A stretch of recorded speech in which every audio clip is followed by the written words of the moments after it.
नमस्कार मित्रांनो, मी सूरज आणि आज आपण पाहणार आहोत 50 वर्ष जुनं एक मातीचं घर. लोकं आता मोठ्या प्रमाणात मातीची घरं पाडत आहेत आणि आता सिमेंटची घरं लोकं उभा करत आहेत. हे तुम्ही माझ्या साईडला बघू शकताय. इथं एक मातीचं घर होतं, ते आता पाडून तिथं सिमेंटचं घर उभा करायला चालू आहे. मित्रांनो, त्याच्या साईडलाच हे 50 वर्ष जुनं मातीचं घर आहे आणि ते आता आर-सी-सी घर बांधायला चालू असल्यामुळं हे घर मातीचं त्याला अटॅच होतं आणि ते पाडल्यामुळं आता हे पण घर मित्रांनो पडणार आहे. त्यामुळं हे मातीचं घर पण आता काळाच्या पडद्याआड जाणार आहे. त्यामुळं या घराची एक शेवटची आठवण म्हणून आपण हा व्हिडिओ बनवत आहोत. त्यावेळी अशा कड्या असायच्या घराला. या पण आता लुप्त होत चालल्यात.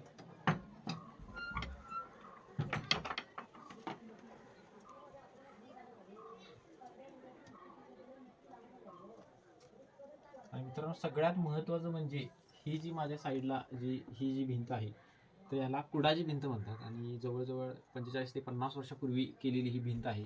आणि या भिंतीची जी जाडी आहे, पूर्वीच्या मातीच्या भिंती असायच्या तिची जाडी 2 ते 2.5 फूट असायची.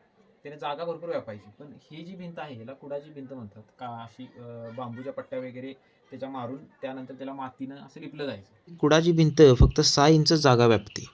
त्यामुळं या भिंतीचा पूर्वी पार्टिशनसाठी मोठ्या प्रमाणात वापर केला जायचा. अशा प्रकारे बांबूच्या किंवा कारवीच्या लाकडाच्या काट्यांचा अशा प्रकारे कूड केला जातो आणि त्याला मातीनं वरून लिपलं जाते. त्यामुळं आपल्या नॉर्मल ज्या मातीच्या भिंती असतात 2.5 फुटाच्या, त्या मातीच्या भिंतीच्या तुलनेत ह्या कुडाच्या भिंतीचं जे बांधकाम आहे ते खूप फास्ट व्हायचं आणि इझिली या भिंती करता यायच्या.